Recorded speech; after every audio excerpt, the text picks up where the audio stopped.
SGC here, and we're back for comics time. The class number 19, things just keep ramping up. We get to see Saya and her crew, and we get to see Marcus and his crew. Things are boiling. And is it going to tip over in the next issue or the next two? Who knows, but it's been a great ride, and I seriously wonder what the repercussions are after this final. Who's going to stay behind? What's going to happen? What's the story? What's the next step? And it's been great. Art is great. Dialogue, everything. And just action sequences have been top notch. And now we get to learn more about characters in terms of just their past and their relationship with one another. And just awesome art. Awesome. So yeah, can't wait for the next issue. Guardians of the Galaxy number 7. So last issue we had Kitty Pryde and Star-Lord doing their thing, and now we have the Thing and Rocket doing their thing. So apparently the team split up. Venom and Groot are somewhere else, and they're on this planet, and the Thing hooks up with a chick, and there's some pretty action sequences. Art Adams cover, awesome stuff. Can't wait for the next one to see what Groot and Venom are cooking up. Next up we have Spider-Gwen number 7, and it's a Spider-Woman number 2 arc. I'm not reading Spider-Woman, I'm not going to, so it's a real huge bummer for me in terms of the storyline, because I totally missed Spider-Woman Alpha number 1, and the story continues on with Silk 7. But Bengal's art is great, and the fact if they keep up with this like sort of summary, guess I'm okay with that, but still a bummer. Just hate it when it's a cross book thing. Rodriguez probably won't come back to art until like 9, or is he? I don't know. I read some articles. He might be quitting comics. Who knows? Overall, Bengal's art is great. It captures the different side of things, and we get to meet Reed Richards of Earth 65. I mean, the action sequence is pretty nice, so it's a different style. So don't mind it at all in terms of art. So I guess I'll wait till issue 8 and have this repeat again. Next up, Darth Vader number 19. Kind of a bum start of the issue. I mean, we had that cliffhanger ending with the two siblings fighting him, and then it just ends. Sort of wish there was more action. There was more politics stuff going on, and just setting up the upcoming world in a sense. And now we have Inspector Thanos here, and he's gonna bring something new. And next arc is being set up from what I read online, and Mark Brooks' cover is awesome as well. But beyond that, I still look forward to the next issue. Next up, we got Pretty Deadly number 9. I think this is the second to the last issue of this arc, and it's this whole thing about Cyrus, so it's coming to an end.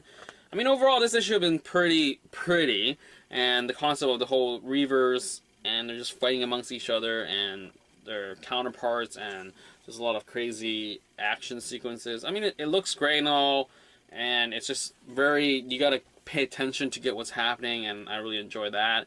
And these splash panels are just really great, and there's a lot of things happening, and you just gotta pay attention, and it's a lot easier to just skim through this and you'll be like, nothing really happened, but really it's just a lot of inner turmoil and all that. So yeah, can't wait to see how this arc ends, what's gonna happen with Molly and everybody, and it seems like people are just left and right in trouble, basically. So yeah, it's gonna be a crazy finale for this arc. Anyway, can't wait for the next one. Next up, we have Shudder number 20. We have a new art style around, talking about some past issues with Christopher and this new character that's being introduced. So this like more simplistic style on the left, and then we have the current day stuff still back in a normal art sense.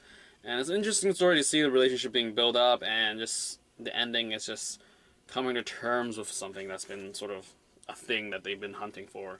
So it's interesting for sure that they chose this sort of art style to contrast the normal art, and the story is that just now we gotta figure out where we're gonna go from here.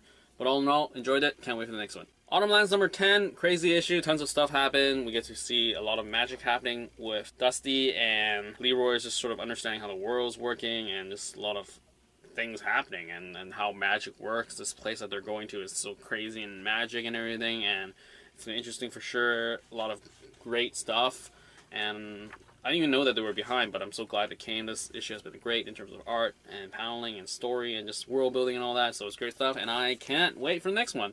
Next up, we got Weirdworld number 5. Tons of action here, and it seems like it's a really slow type of action in terms of 5 issues. It seems like things could have been condensed, but I guess this payoff feels pretty payoff-y in terms of just all the action happening, and like things are rolling. And now we got the end with Becca and Lady Morgan Le Fay having a confrontation for issue number 6. So with that said, I look forward to that. I wonder how long we're gonna have Weirdworld around, From what I heard, it's not selling that much. It might be canceled soon, or who knows. But overall, I mean, I enjoy the world.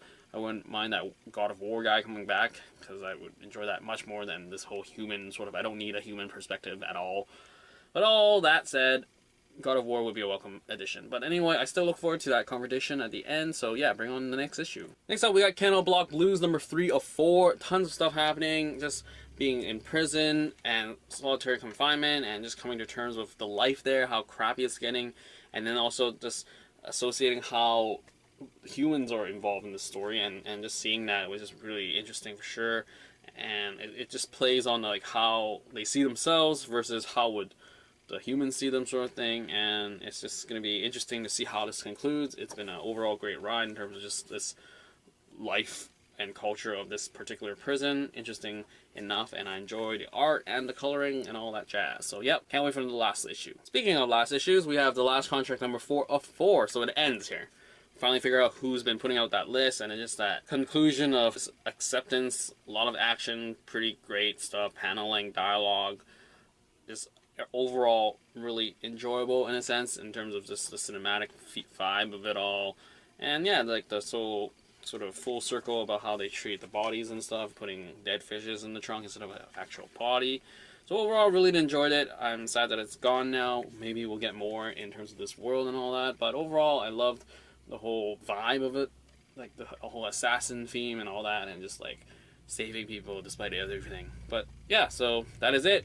Can't wait for whatever Bryson's going to cook up next. So that's it for this week's comics. I hope what you you enjoyed, because it's your money. And as always, if you have any comments, advice, blah, blah, blah, leave it down below, and I'll get back to you as soon as possible. And that is it for this week's Comics Time. Out.